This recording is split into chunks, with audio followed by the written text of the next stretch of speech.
5 steps for Scrum Masters to influence leadership to facilitate cultural change. You're a Scrum Master and you want to influence the culture of the organisation. And that's undoubtedly going to involve influencing people in higher leadership levels to support or even champion different ways of working and also cultural change. It's tricky. There's no getting away from it. It's a challenge for Scrum Masters. And you won't find these skills taught in any standard Scrum Master courses. I'm Jeff Watts, and in this video I'm going to share some simple techniques from our Scrum Mastery pathway that'll help you coach leaders towards supporting a more agile culture throughout the organisation from wherever you are in the hierarchy. Now you're going to need to follow these 5 steps. First of all, identify where the influence is, then build relationships with those people, align agile approaches to strategic organisational goals, and align agile approaches to the personal goals of those people, and sprinkle in a little bit of neuroscience to your influencing. Identify the influential leaders. Understanding the real decision-making power and influence within an organisation is crucial, I think, for effectively navigating the dynamics of that organisation. And an obvious place to start is the formal organisational hierarchy, where there's reporting lines and departmental divisions. Now, the official structure won't reveal all of the sources of power, but it will give you an initial understanding of the landscape, the key decision makers, their areas of responsibility. But we're going to have to look a little bit deeper than that and look at the nuances to influence and power as well. Informal networks play a significant role in decision making and influence, so look out for cross-departmental connections, friendships, alliances that go beyond those formal reporting lines. They can give you valuable insights into the flow of information and influence within the organisation.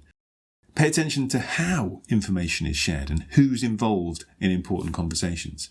There are probably some people who are involved and consulted regularly, whose opinions are sought after.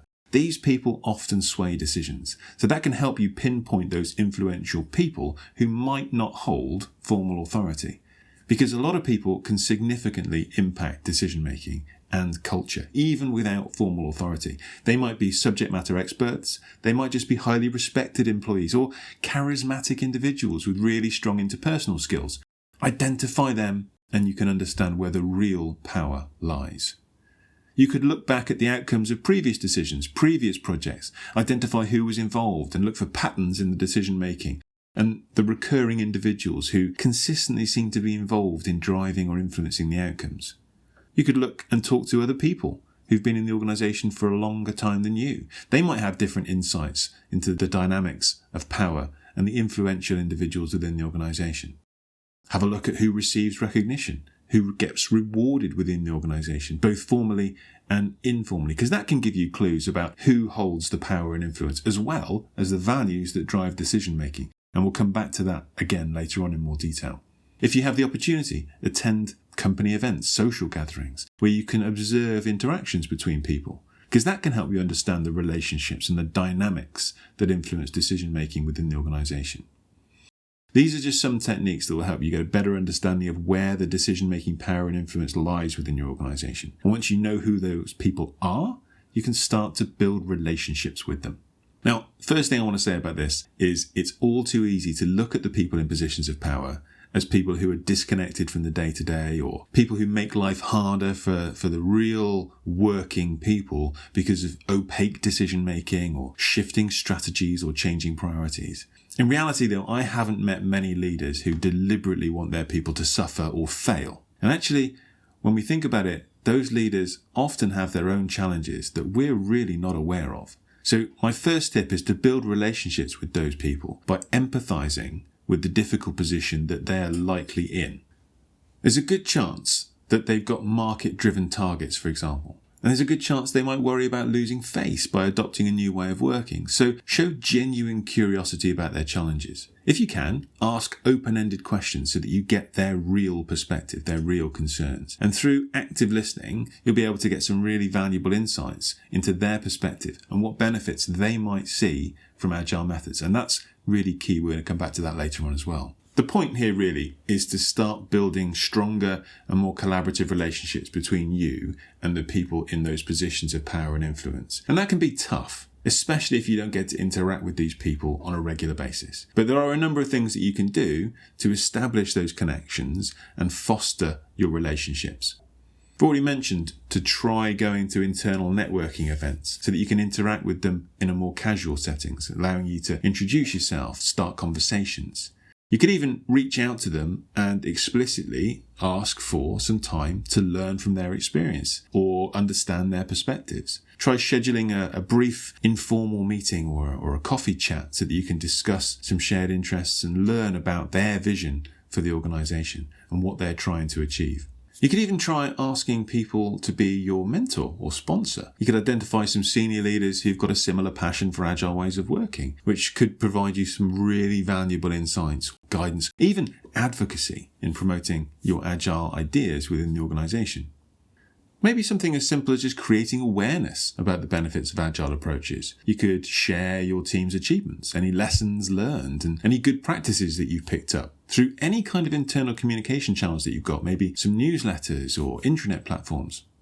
Maybe even volunteer to give a presentation at a leadership meeting about some successes that you've had with Agile. Establish yourself as a bit of a subject matter expert in the area. Give them a channel, an opportunity for more direct interaction with you. And if you can attribute the success to leadership rather than yourself, then you've got even more chance of further support in the future. I'm not going to pretend that getting access to the movers and the shakers within your organisation is going to be easy, so don't worry if you can't. Just form strong relationships with anybody who works closely with those people. Influence the people who influence. And remember, be patient, be persistent, because building relationships, especially with senior people, takes time. So keep on showcasing your expertise, your successes, and keep on looking for opportunities to engage. The next thing you're going to need to do is build trust in Agile. Anything new is immediately, instinctively suspicious to us. So remember that those senior leaders have achieved significant success in their careers, often from adopting very different ways of working. Now, some of them might realise that what got them here isn't going to get them there, but other people will be almost addicted to their successful ways of working from the past. Now, we can help people out of that, but to do that, we're going to need to build trust in the alternative, our agile ways of working. And the first tip I can give you here is try not to come across as overly zealous or evangelical about agile. The point is not agile. It's what agile can do for us. So focus on how agile approaches can help the organization succeed. Now, to do that, you're going to need to understand what the organization's strategy is, what opportunities there are to experiment with agile methods to help push that strategy forward. And the good news is that in my experience, agile approaches have got something to offer almost any organizational strategy that I've come across. The key is positioning agile approaches to those goals. So we're going to start with some organizational strategy alignment. When building trust in agile, I think it's essential to select the right metrics and then visualize the impact of any agile experiments that we've got to those metrics. So first of all, avoid output metrics like team velocity, and instead try and focus on more strategic outcome metrics like value delivery, reducing cost of delay, measuring learning, innovation, customer satisfaction, these types of things. And if you can incorporate those metrics into your agile experiments, you can demonstrate the value of agile approaches to senior leadership in their world. So do your research. Find out what sort of metrics are important to the strategic goals of the organization and align with those. Now, here are a few examples that you might be able to align with. Time to market. Looking at how much time it's taken from project initiation or feature initiation to project launch or feature deployment. Start gathering some data on how quickly we can gather feedback, deliver value, deploy new ideas using agile approaches. Customer satisfaction. Agile approaches focus on delivering value to the customer and incorporating their feedback throughout the development process. So measuring customer satisfaction could show how agile approaches help lead to better alignment with customer needs and higher overall customer satisfaction. You could look at return on investment and the financial return of projects completed using agile approaches, or reduced cost of delay because we can get value quicker, incrementally, and we can adjust priorities based on customer feedback to minimize the cost of delay. employee engagement and satisfaction are other metrics that agile approaches could help see improve. Through more collaborative and supportive work environments, you get people who are more engaged, more satisfied, higher retention rates, higher morale, higher productivity. So maybe have a look at that. Agile approaches encourage innovation, experimentation, and learning. So maybe look at measuring the number of new ideas or new features or new products.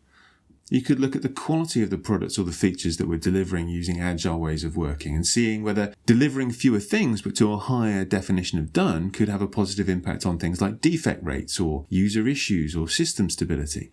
Whatever the strategic metrics are in your organization, incorporating them into your agile experiments and showing their positive impact, you can help influence senior leadership by helping them recognize the potential value of agile approaches to the organization's goals.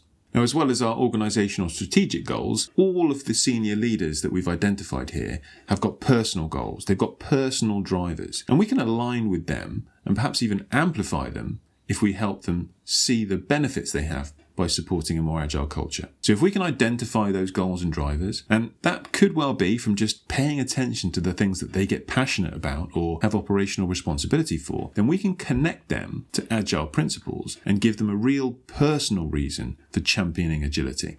Some common leadership values and drivers include legacy and impact. Quite often, senior leaders will want to leave a lasting positive impact on the organisation, and by promoting agile approaches, they could foster a culture of continuous improvement, innovation, adaptability, and that could be their legacy, their impact. Some leaders care about empowering other people, empowering teams, and agile approaches obviously encourage that. So we can emphasize how agile approaches will encourage decentralization of decision making, encouraging self-organization, cross-functional collaboration, so that the teams take ownership of their work, which leads to higher engagement and motivation. Perhaps their values are around customer centricity. So leaders who really care about delivering value to customers can really benefit from aligning their goals with agile approaches, because this way of working prioritizes customer feedback and adapting quickly to changing customer needs. Or maybe their focus is around business resilience. Many leaders are concerned with their organization's ability to adapt and thrive in complex and rapidly changing business environments. And of course, agile approaches enable organizations to respond more quickly to market changes and seize opportunities and mitigate risks. Whatever their goals and drivers are, understanding and appealing to them will help you help them become the leader they aspire to be by supporting and championing agile ways of working. And my final tip is around leveraging neuroscience influencing tools. So to minimize resistance, understanding how people make decisions, what influences them, is really, really valuable. And I've gathered a bunch of psychological factors that can help you influence and persuade people in my persuasion pack. But as a quick starter, consider these simple influencing techniques.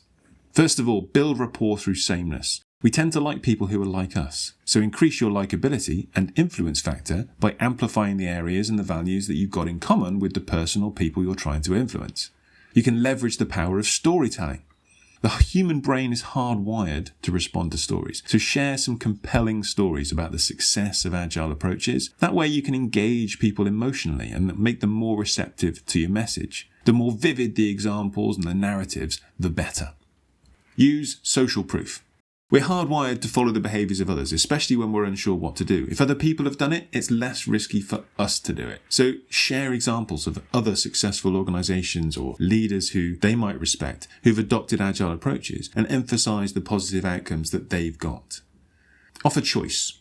Maintain their autonomy, because people are more likely to support initiatives when they feel they've got a sense of choice and control. Now, it's unlikely you're going to be in a position where you can force a senior leader to adopt what you want them to adopt. But if they feel backed into a corner, then they will resist simply to preserve their autonomy. So try presenting multiple options or approaches and allow those people to select the ones that they find most appealing or suitable. Don't give up. We need repetition and reinforcement to learn and adopt new behaviours. We also need that repetition and reinforcement to realise and internally accept that this is normal. The more we hear something, the more normal it appears to us. So over-communicate the benefits of agile approaches, over-communicate success stories, keep that message top of mind without becoming like a broken record.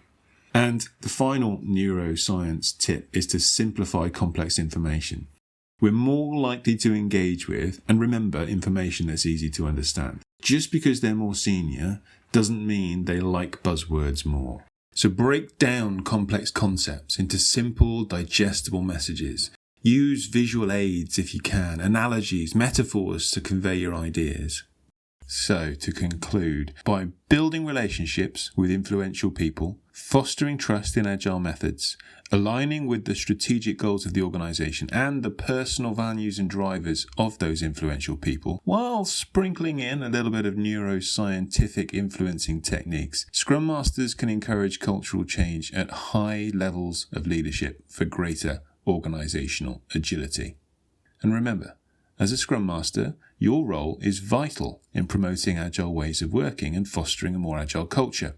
Absolutely, it won't happen overnight. And often, the seeds that you plant won't take root until much later, sometimes even after you've left that organisation. But that shouldn't stop you from starting now and taking whatever steps you can. Good luck.